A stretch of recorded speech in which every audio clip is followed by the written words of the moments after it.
ये हमारा ज्योमेट्री का लेक्चर 10 होगा और हम आज के लेक्चर के अंदर देखेंगे पिछले साल के क्वेश्चन मैं आपको सॉल्व कराऊंगा कुछ कि 2022 में कैसे ज्योमेट्री से रिलेटेड क्वेश्चन पूछे गए हैं। देखो, मुश्किल भी क्वेश्चन पूछे गए हैं, इजी भी क्वेश्चन पूछे गए हैं, लेकिन ये सारी चीज़ें इस बात पर डिपेंड करती है कि क्या आपके बेसिक फंडामेंटल क्लियर है या नहीं है। अगर नहीं है तो देखो फिर बेसिक क्वेश्चन भी आप सॉल्व नहीं कर पाओगे, तो आपको बेसिक क्वेश्चन में भी प्रॉब्लम होगी, मुश्किल होगा। तो सबसे पहला आपको अपने फंडामेंटल क्लियर करने चाहिए। दो एक चीज़ और मैं यहाँ पर बताना चाहता हूँ कि मैं अपने जो प्लेटफॉर्म पर है इस पर बहुत सारी वीडियो मैंने जो है मैथ से रिलेटेड डाली हुई है। इसका एक रीज़न ये है, अभी मैं करंट अफेयर की नहीं ला रहा हूँ, क्योंकि मैथ्स को टाइम चाहिए होता है इसका जो फंडामेंटल है उसको बिल्डअप करने में। आप किसी वन शॉट या किसी मतलब वन शॉट जैसी चीज़ों से आप अपना जो फंडामेंटल है उसको बिल्ड नहीं कर सकते हो। तो आपको थोड़ा टाइम देना पड़ता है मैथ के लिए हो, ठीक है। स्पेशली मैं यहाँ पर ऐसे बच्चों की बात कर रहा हूँ जो ह्यूमैनिटी के सब्जेक्ट लेकर बैठे हैं, उनका जो मैथ है उन्होंने 10th क्लास में छोड़ दिया था, उनका जो मैथ है वो कमज़ोर है। तो मैं यहाँ पर स्पेशली उन बच्चों पर ज़्यादा मेरा फोकस होता है। और आप किसी भी प्लेटफॉर्म ऐसे प्लेटफॉर्म के चक्कर में ना पड़े जो आपको मतलब कलरफुल सपने दिखाए, इमेजिनरी सपने दिखाए। तो आपको अपने आपकी क्या कमी है आपको उस पर काम करना चाहिए, ठीक है। वो जो यूट्यूबर होते हैं उनका तो काम यही है कि वो किसी तरह से अपने ऑडियंस नई ऑडियंस लाएं, जो भी ऑडियंस है उसको बना कर रखें। और बहुत बड़े बड़े मतलब इस पर ये जो काम माइंड के साथ खेला जा रहा है यहाँ पर। तो अपनी कमी क्या है आपकी? मुझे लगता है कि बच्चों की जो कमी होती है, ह्यूमैनिटी के जो सब्जेक्ट लेकर बैठे हुए हैं, उनका एक उनमें कमी होती है, उनका जो बेसिक फंडामेंटल है वो क्लियर नहीं होता। तो इसलिए मैं यहाँ पर बहुत सारे लेक्चर मैथ्स पर लाया हूँ, क्योंकि जिससे आपका जो बेसिक फंडामेंटल है वो क्लियर हो। इसीलिए आप मुझे पता है कि आप रीजनिंग कर लोगे, बहुत सारी चीज़ें आप कर लोगे, कुछ चीज़ें बताने वाली होती हैं। इवन करंट अफेयर के लिए भी मैं मतलब लाने वाला हूँ, सारे बहुत सारी चीज़ें लाने वाला हूँ। तो करंट अफेयर में ये होता है एक दो बार पढ़ लो हो गया, लेकिन मैथ में ऐसा नहीं होता। मैथ में आपको बहुत ही फंडामेंटल बिल्ड करने पड़ते हैं। तो आप वन शॉट या फिर देखो, मैं वन शॉट का चक्कर इसलिए बोलता हूँ क्योंकि अब हो क्या रहा है, ट्रेंड तो चल रहा है वन शॉट वाला। अब लेकिन वो कोई पढ़ने का तरीका नहीं होता है, कॉम्पिटिटिव एग्जाम को निकालने का तरीका नहीं होता। जो अच्छे टीचर जो वन शॉट होता है ना, इन सब के पीछे एक ही स्ट्रेटेजी होती है कि किसी तरह से अपना बेस बढ़ाया जाए। बहुत बड़े बड़े यूट्यूब में नाम नहीं ले रहा हूँ, मतलब कंपनियां खुली हुई हैं, तो उनका सबका बेसिक इमोशन के साथ खेलना होता है वन शॉट जैसी चीजों को। क्योंकि ये जो वन शॉट वाला कॉन्सेप्ट जो आया है, ये कोई ऐसा नहीं कि इनके टीचरों के दिमाग में, टीचरों का काम होता है पढ़ाना। ये बहुत मतलब ये आईएम्स के जो बंदे होते हैं, बहुत बड़े बड़े बी स्कूल से निकले हुए जो जिन्होंने एडवर्टाइजमेंट में पीएचडी करके रखे हो, ये सारे कॉन्सेप्ट उनके दिए हुए हैं कि किसी तरह से बच्चों के माइंड को मैनिपुलेट किया जाए, उनको डराया जाए। धम आपको मार तो नहीं सकते, लेकिन आपके दिमाग के साथ ज़रूर खेल सकते हैं। तो वो यही करते हैं, वन शॉट जैसी चीज़ें लाएँ, आपके लिए चीज़ें आसान। देखो, चीज़ें आसान ठीक है, जब तक आप अपने दिमाग को प्रेशर नहीं डालते हो, आपका दिमाग नहीं काम करता है। तो वो आपके दिमाग को इतना मतलब आलसी बना रहे हैं, आप खुद नहीं पढ़ते हो। अब मैंने बहुत सारे मतलब कितने स्टूडेंट्स को देखा है, वो वन शॉट लेकर बैठ जाएँगे, बिस्तर पे सोने जा रहे होंगे वन शॉट। ये कोई तरीका नहीं होता वन शॉट, आप अपने दिमाग को आलस से भर रहे हो। और जब दिमाग आलस से भर जाता है तो फिर वो दूसरों पर डिपेंड हो जाता है। तो दूसरों पर जब डिपेंड होते हैं लोग, तो वो सक्सेस की ओर मतलब हो जाते हैं, लेकिन बहुत कम होते हैं। तो हम अपना ये लेक्चर ज्योमेट्री का स्टार्ट करते हैं।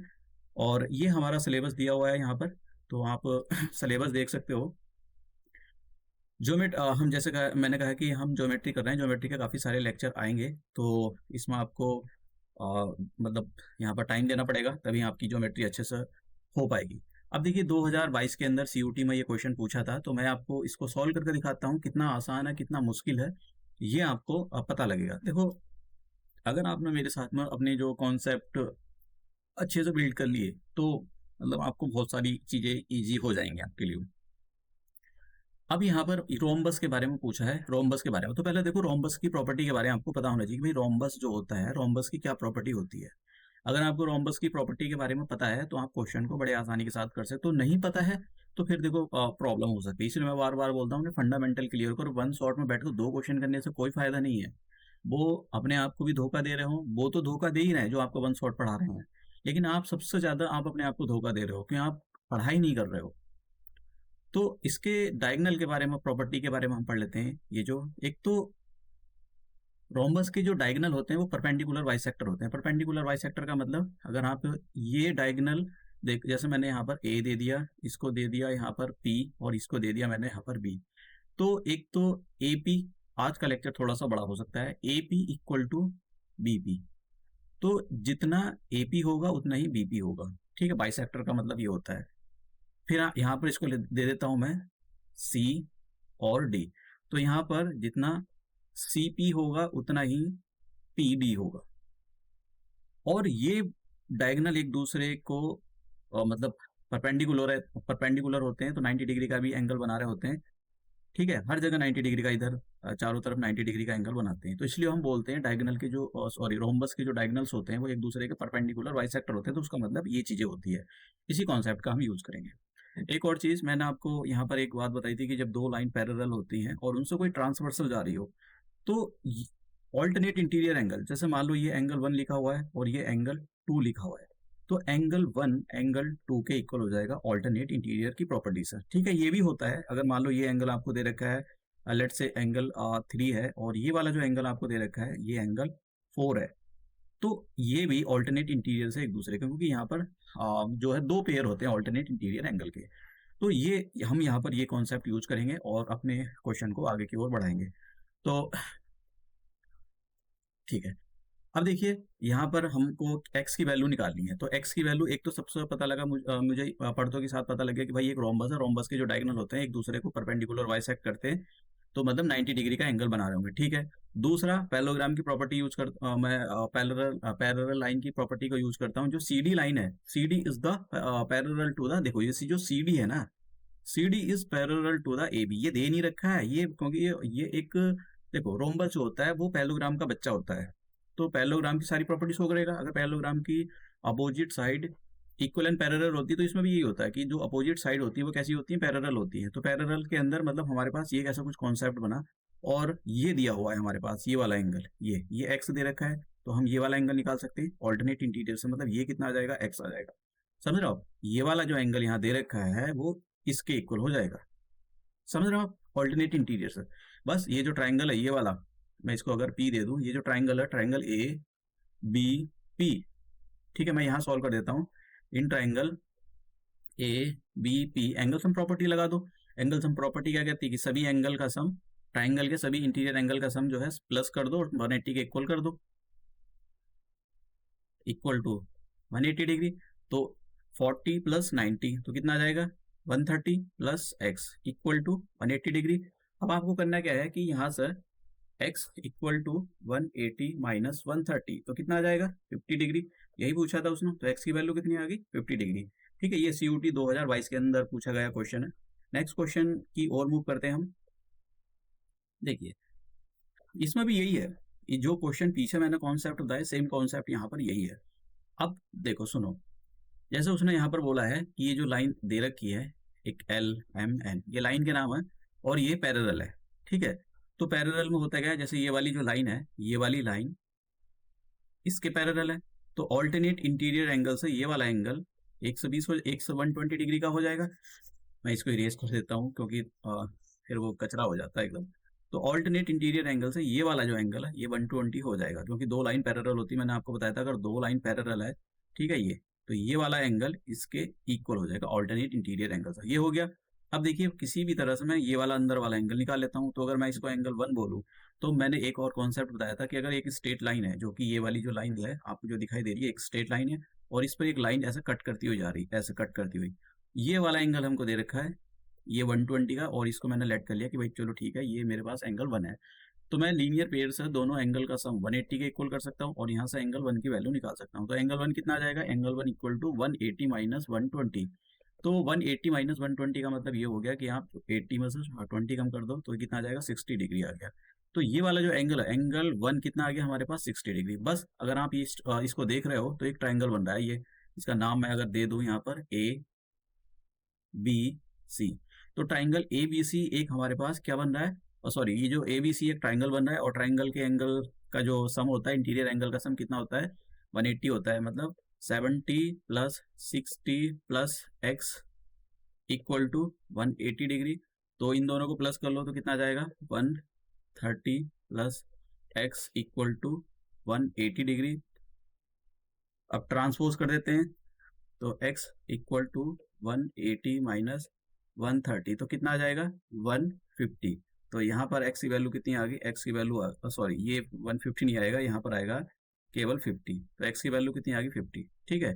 तो हमने देखा हमारी x की वैल्यू 50, तो आंसर हो जाएगा डी ऑप्शन।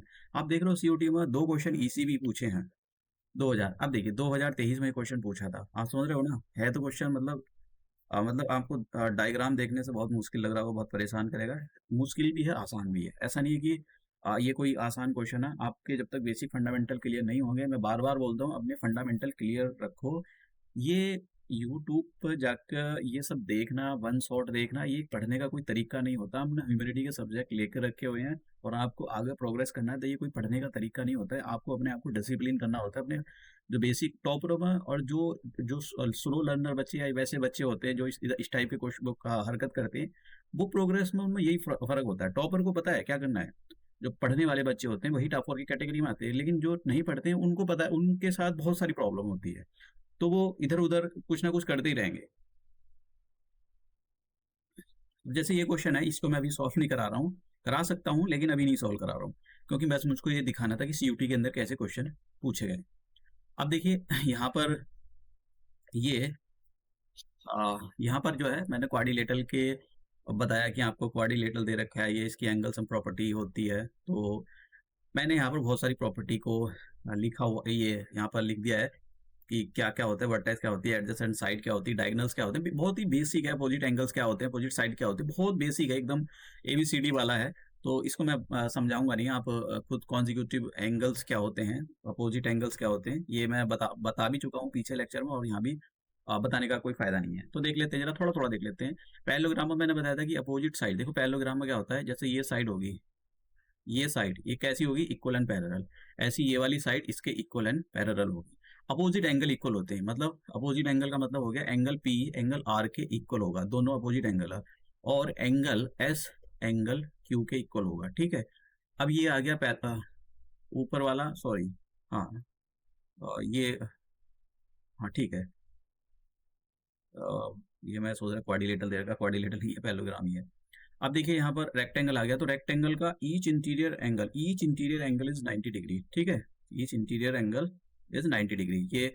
और इसकी अपोजिट साइड ये इसके अपोजिट है, इक्वल एंड पैरेलल होती है, ये इसके इक्वल एंड पैरेलल होगी। तो ये हमारा फंडामेंटल क्लियर हो गया। बहुत ही, मैं यहाँ पर मैं इसको समझा भी सकता, लेकिन आ, ये आप समझ लो, समझा ही रहा हूँ मैं। अब देखिए स्क्वायर में क्या, स्क्वायर में सारी साइड एक दूसरे के इक्वल होती है। Each interior angle is 90 degree, समझ आप, हर एक 90 डिग्री है, हर एक 90 डिग्री है, तो ये हो गया। अब देखिए नेक्स्ट आता रोम्बस। रोम्बस को तो बहुत बार क्वेश्चन पूछा है, मतलब ये तो रोम्बस में क्या होता है, देखो स्क्वायर को ना बुढ़ापा आ गया, तो स्क्वायर की कमर झुक गई है, तो स्क्वायर जो है झुक गया है।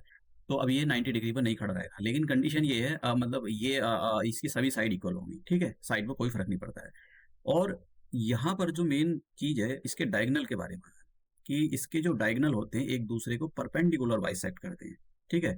तो अगर ये वाला जो एंगल है, मैं बीच का एंगल अगर मान लो ए बी सी जी है, ओ ले लूँ, चलो ठीक है, ओ ही ले लेता हूँ। तो ये जो है ये बहुत बार कॉन्सेप्ट यूज होता है, ये वाला 90 डिग्री का होगा, सारे के सारे 90 डिग्री के होंगे, समझ रहे हो आप। तो इसीलिए बोलते हैं कि जो रोम्बस होता है उसके जो डायगोनल्स होते हैं वो perpendicular bisector to each other, ऐसा, मतलब ये प्रॉपर्टी बहुत ज्यादा यूज होती है। एरिया के बारे में भी मैंने बताया था कि इसका एरिया का जो फॉर्मूला होता है, हाफ ए फोर एरिया है, हाफ मल्टीप्लाई पहले डायगोनल मल्टीप्लाई दूसरा डायगोनल, ऐसे निकाला जाता है, समझ गया। और इसमें यहाँ पर बहुत ज़्यादा चांसेस है, मैंने करवाए ये क्वेश्चन, मैं कोई ऐसा नहीं कि ये पहली बार बता रहा हूँ, मैंने अपने सारे लेक्चरों में, मतलब पीछे वाले लेक्चरों में बहुत अच्छे से इसको एक्सप्लेन किया। ट्रेपेजियम के बारे में बता देता हूँ। ट्रेपेजियम की खास बात ये होती है कि दो अपोजिट साइड जो होती है वो पैरेलल होती है, ठीक है। और ये जो आप ये जो साइड देख रहे हो ना, एक ये और ये इक्वल पैरेलल नहीं होती है, समझ गया। तो दो, एक तो एन के N M L non parallel side, इनको नॉन पैरेलल साइड है, इक्वल नहीं है। अगर ये दोनों इक्वल हो जाए किसी भी तरह से, ये दोनों यानी एम के और एम एल ये दोनों अगर इक्वल हो जाए, तो ऐसे ट्रेपेजियम को बोलते हैं हम आइसोसेलेस ट्रेपेजियम। आप समझ रहे हो ना, आइसोसेलेस ट्रेपेजियम की क्या खास बात होती है कि ये जो साइड आप दूसरा वाला ट्रेपेजियम नीचे जो देख रहे हो, T P is equal to the S Q, लेकिन ये पैरेलल नहीं है। ये दोनों लाइन जो है टी पी और एस क्यू पैरेलल नहीं है, लेकिन इक्वल है। यहाँ पर क्या है, ना तो पैरेलल थी ना इक्वल थी, तो पैरेलल तो कभी नहीं होती है, ठीक है। ये मैंने आपको कॉन्सेप्ट बताया। यहाँ पर काइट के बारे में बताया, तो काइट में क्या होती है ये वाली जो साइड आप देख रहे हो ना, एडजेसेंट साइड जो इक्वल होती है। तो ये हो गया काइट के बारे में। एंगल सम प्रॉपर्टी मैंने आपको बताई थी क्वाड्रिलेटरल की, ये सभी जो एंगल होते हैं उनका सम 360 के इक्वल होता है। तो अब हम ये क्वेश्चन सॉल्व करते हैं। देखो, जैसे मैं बार बार बोलता हूँ, अपने फंडामेंटल क्लियर करो। तो फंडामेंटल क्लियर करने का मतलब उनको क्वेश्चन भी करने चाहिए।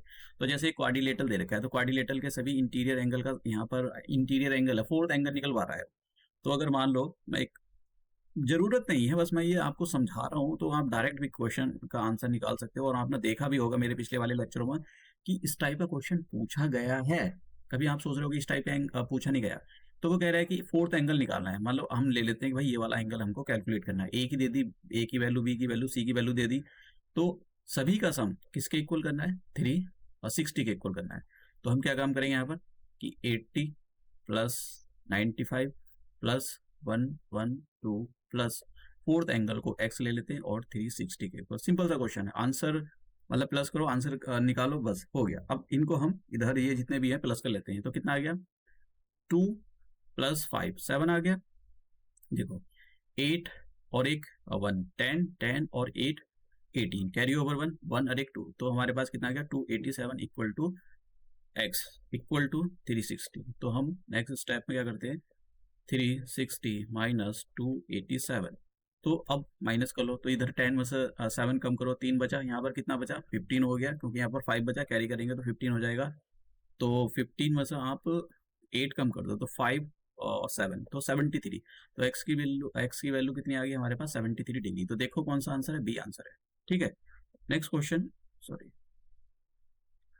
नेक्स्ट क्वेश्चन ये है। अब यहाँ पर जो एंगल्स हैं वो रेशियो में दे रखे हैं क्वाड्रिलेटरल के। तो सिंपल सी बात है, जब भी एंगल ऐसे दे रखे हों तो हम क्या करते हैं? इसको 3x ले लेंगे, इसको 4x ले लेंगे, इसको 5x ले लेंगे और इसको 6x ले लेंगे, और सभी का सम 360 के इक्वल कर देंगे। तो ये देखो, ये मैं फिर से बोलता हूँ आपको बार बार, आप शॉर्टकट बहुत ज़्यादा कर सकते हो। यहाँ मनी मन में जोड़ लो इनको। ठीक है, 6x इक्वल टू 360, तो कितना आ गया? ये आ जाएगा आपका कितना हो जाएगा? 9 और 9 ये 18, यानी 18x आ गया इक्वल टू 360। 18 की टेबल से कट कर लो, 18 टू जा यानी 20 टाइम्स गया। तो x की वैल्यू कितनी आ गई? 20। अब क्या पूछ रहा था? Smallest angle. तो स्मॉलेस्ट एंगल्स हमारे पास कितना है? 3x है। x की वैल्यू रख दो, तो कितना आ जाएगा? 20 3 जा 60। तो ये आंसर आ गया हमारे पास। ये भी पूछ सकता है लार्जेस्ट एंगल, ये भी पूछ सकता है। तो क्वेश्चन पूछने का मतलब कॉन्सेप्ट आप देख रहे हो, तो बेसिक कॉन्सेप्ट को काफी सारे क्वेश्चन पूछे जा रहे हैं। Next question. अब देखिए, यहाँ पर एक डायग्राम दे रखा है, और इस डायग्राम के अंदर उसने बोला है कि आपको ये जो डायग्राम है, डायग्राम में सारी इन्फॉर्मेशन दे रखी है। क्या निकालना है ये मैं बता देता हूँ। उसने पूछा है कि भाई आप एंगल बी डी सी निकालो। देखते हैं कौन सा एंगल है। बी डी सी, ये वाला एंगल निकालो। तो इसको हम, चलो ठीक है, एक्स कंसीडर कर लेते हैं। और ये है क्या? एक पैरेललोग्राम है, और पैरेललोग्राम की अपोजिट जो एंगल होते हैं वो इक्वल होते हैं। मतलब ये जो एंगल ए है जिसकी वैल्यू 75 है, वो किसके इक्वल हो जाएगा? देखिए, opposite angle of a parallelogram are equal. समझ रहे हो आप? तो एंगल ए की वैल्यू कितनी हो जाएगी? यहाँ पर एंगल ए की वैल्यू दे रखी है 75, और तो इसका मतलब एंगल सी भी 75 आ जाएगा। तो ये वाला 75 आ गया। बस ये जो ट्राइंगल आप देख रहे हो, कौन सा triangle? Triangle B C D, इसके अंदर एंगल सम प्रॉपर्टी लगा दो। ठीक है, तो ये जो ट्राइंगल आप देख रहे हो ना, डी बी सी, कैसे भी पढ़ सकते हो यहाँ पर। तो कितना आ जाएगा? X plus 60 plus 75 equal to 180 degree. तो इधर माइनस कर दो। तो इनको पहले प्लस कर लेते हैं, फिर माइनस किया जाए। देखो, कैलकुलेशन अपने ऊपर डिपेंड करती है, आप कैसे कैलकुलेशन करना चाहते हो। तो कितना आ गया? 5 और 135। तो सॉरी, तो 180 माइनस 135, तो करो माइनस, कितना आ जाएगा? तो 5 7 7 3 7 में से 3 करो, ये तो कितना आ गया हमारे पास? ये आ गया 45। तो एक्स की वैल्यू कितनी आ गई? 45। तो ये हमारे पास जो है, इसका जो आंसर है वो सी ऑप्शन हो गया। Next question. रोम्बस है, तो रोम्बस दे रखा है। रोम्बस में जैसे मैंने कहा, आपको अच्छे से पढ़ाई करके जानी चाहिए। रोम्बस पर क्वेश्चन काफी बार पूछे गए क्वेश्चन है, चाहे उसका एरिया हो या एंगल से, उससे रिलेटेड क्वेश्चन पूछे जा रहे हैं। ये मैं आपको सॉल्व करके दिखा रहा हूँ, ऐसा बोल नहीं रहा हूँ, आपको दिखा रहा हूँ सॉल्व करके कैसे क्वेश्चन पूछे जा रहे हैं। तो ये इसको हम दे देते हैं ए बी सी डी, ये दिया हुआ है। अब उसने यहाँ पर बोला है, देखो ए बी सी डी एक रोम्बस है, मैंने यहाँ पर एक रोम्बस बना दिया। उसने यहाँ पर क्या दे रखा है, उसने बोला क्या कि एंगल ए सी बी, तो देखते हैं ए सी बी, ये वाला ए सी बी, ये जो देखो बीच में जो लिखा रहता है ना, ये एंगल दे रखा है उसने 50 डिग्री। और क्या कैलकुलेट करना है, उसने बोला angle A D B, A D B देखो ए डी बी, तो हमको ये ये वाला एंगल हमको कैलकुलेट करना है, तो हम इसको एक्स एक्स दे देते हैं। ठीक है, ये एंगल हमारे पास एक्स हो जाएगा। और हमको बताया रोम्बस है, तो रोम्बस के जो डायगोनल होते हैं एक दूसरे के कैसे होते हैं, परपेंडिकुलर बाइसेक्टर, 90 डिग्री के एंगल बना रहा है यहाँ पर। अब देखिए, मैं इसको, ये ज़्यादा दूर लिखा गया है, जरा इसको थोड़ा सा इधर लिख देता हूँ, तो ये 50 डिग्री है। अब देखिए, दो लाइन जब पैरेलल होती हैं और एक ट्रांसवर्सल जा रही हो, तो ये वाला हमारे पास 50 दे रखा है, तो ये वाला कितना आ जाएगा, सॉरी मैंने उल्टा लिख दिया, ये अंदर का एंगल दे रखा है आपको 50 डिग्री, तो ये कितना आ जाएगा, ये भी 50 डिग्री आ जाएगा। कौन सा, ऑल्टरनेट इंटीरियर एंगल से, तो ये वाला जो आप देख रहे हो ये भी कितना आ जाएगा, 50 डिग्री आ जाएगा। तो लगा दो, ये जो ट्राइंगल आप देख रहे हो इसका नाम मैं दे देता हूँ पी, ये जो ट्राइंगल आप देख रहे हो A P D, angle sum property लगा दो, तो कितना आ जाएगा, 50 plus 90 plus x equal to 180 degree. तो दोनों को प्लस कर लो, तो 90 plus 50 140 plus x equal to 180, तो x की वैल्यू निकाल लो यहाँ पर, और 180 माइनस 140, तो कितना आ जाएगा हमारे पास, 40 आ गया। तो x की वैल्यू, यही पूछ रहा था भाई, ये x की वैल्यू बताओ। अब देखो x की वैल्यू बताओ, x दे नहीं रखा है, मैंने अपनी साइड से लेट किया है, मैंने इस एंगल को x लेट किया है, समझ रहे आप। तो कितना आ गया, 140 आ गया, तो आंसर ऑप्शन हो जाएगा हमारे पास ए। नेक्स्ट क्वेश्चन, ये क्वेश्चन है, तो अब बहुत सारी चीजें, इंफॉर्मेशन हमको पता है कि एक पैरेललोग्राम है, ठीक है। दूसरा, ये बहुत सारी दे दी है, क्या निकालना है उसके बारे में पढ़ता हूँ। उसने बोला कि भाई आप एंगल सी बी डी निकालो, सी बी डी, तो देखते हैं सी बी डी है कौन सा, C B C B D, ये एंगल पूछ रहा है आपसे, ये वाला भैया एंगल बताना है, तो मैं इसको एक्स सेलेक्ट कर लेता हूँ। अब देखिए पैरेललोग्राम है, पैरेललोग्राम के अपोजिट एंगल कैसे होते हैं, इक्वल होते हैं, तो इसका मतलब सी भी 75 का हो जाएगा। बस इस ट्राइंगल के अंदर, इस ट्राइंगल के अंदर, ट्राइंगल बी सी डी के अंदर एंगल सम प्रॉपर्टी लगा दो, तो एंगल सम प्रॉपर्टी लगा दो आप ट्राइंगल बी सी डी के अंदर। तो एंगल सम प्रॉपर्टी क्या कहती है कि सारे एंगल का सम जो है 180 के इक्वल कर दो, तो प्लस कर लो इधर, तो कितना आ जाएगा 75, ये तो 5 कितना आ गया 550, मतलब 10 और 7 प्लस इसमें 5 कर दो, तो ये आ जाएगा 120 प्लस एक्स, कैसे भी प्लस कर सकते हो, तो x इक्वल टू 180 माइनस 120, तो कितना आ जाएगा 60। तो x की वैल्यू कितनी आ गई यहाँ पर 60, तो ऑप्शन कौन सा हो जाएगा, सी। नेक्स्ट क्वेश्चन, ये क्वेश्चन है किस पर बेस है, हाँ यहाँ पर क्या है, पैरेललोग्राम दे रखा है, क्या निकालना है पहले देखते हैं। उसने बोला कि एंगल डी बी सी निकालो, D B C, angle D B C, देखो डी बी, ये वाला पूछ रहा है आपसे, ठीक है, ये वाला एंगल पूछ रहा है कि भाई यहाँ पे एंगल डी बी सी निकालो। देखो वर्टिकल अपोजिट एंगल लगाते हैं, तो ये वाला अगर 70 है, मतलब कैसे भी कर सकते हो, छोड़ो वैसे कर लेते हैं हम, लीनियर पेयर लगा के भी कर सकते हो, वैसे मैं उधर ले जाना नहीं चाहता हूँ। तो मैं, देखो लीनियर पेयर क्या कहते हैं, इसको मैं एंगल 1 ले लेता हूँ। तो जब भी कोई स्ट्रेट लाइन सीधी जा रही हो और उस पर कोई ऐसा लाइन जा रही हो, तो ये हमारे पास 70 दे रखा है, और ये एंगल 1 ले लेते हैं। तो लीनियर पेयर का मतलब होता है दोनों एंगल का सम 180 के इक्वल कर दो, तो कितना आ जाएगा, एंगल 1 कितना आ जाएगा 180 माइनस 70, यानी 110 आ गया। तो ये वाला जो एंगल है ये कितना आ गया 110 आ गया। अब देखिए दो लाइन पैरेलल है, एक लाइन ये, एक ही लाइन ये, और ये वाला एंगल हमको दे रखा है 30 डिग्री।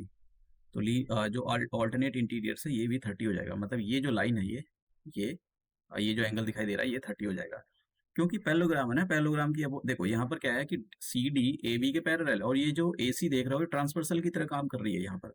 बस इस ट्राइंगल के अंदर, ट्राइंगल बी सी ओ के अंदर एंगल सम प्रॉपर्टी लगा दो। तो ट्राइंगल है बी ओ सी के अंदर एंगल सम प्रॉपर्टी लगा दो। एंगल सम प्रॉपर्टी का मतलब angle 1 plus x plus 30 equal to 180। Angle 1 की वैल्यू मैंने यहाँ पर निकाली है 110, तो इन दोनों को प्लस कर लो, तो कितना आ जाएगा 140 प्लस एक्स इक्वल टू 180। तो देखो सिंपल सा आंसर है 80 माइनस 140, तो x की वैल्यू कितनी आ गई 40। आंसर देखो कौन सा हो गया ए। तो नेक्स्ट क्वेश्चन, नेक्स्ट क्वेश्चन नहीं है, बस खत्म हो गया हमारा। तो ये हमारा जो है हमने अपना पीछे वाले मैंने आपको जो लास्ट ईयर के क्वेश्चन पेपर थे वो सॉल्व करके दिखाए, किस टाइप के प्रैक्टिस भी करा रहा हूँ, कॉन्सेप्ट भी बिल्ड करा रहा हूँ। तो मुझे नहीं लगता है कि शायद कोई प्रॉब्लम आना चाहिए सीयूटी के एग्जाम में। हाँ देखो, उन बच्चों को तो प्रॉब्लम आ सकती है जो मतलब देखो, पढ़ने का कोई तरीका नहीं होता है, अपने आप को डिसिप्लिन करना पड़ता है, अपनी नॉलेज बढ़ाने का यही एक तरीका होता है, अदरवाइज कोई शॉर्टकट नहीं है पढ़ाई का। अगर कोई शॉर्टकट होता है तो सबसे पहले पूरे यूट्यूब पे यही चला करता है कि भाई शॉर्टकट है, इसी को पढ़ो। तो ये हम अपना जो लेक्चर है इसको यहीं समाप्त करते हैं, और नेक्स्ट लेक्चर में मिलेंगे नए कॉन्सेप्ट के साथ में। तो आई होप आपको ये सारी चीज़ें समझ में आ रही होंगी। अगर आपको कोई प्रॉब्लम है तो आप नीचे अपने जो मेरे डिस्क्रिप्शन बॉक्स है उसमें डाल सकते हो। मैं उसको सॉल्व करने की कोशिश करूँगा।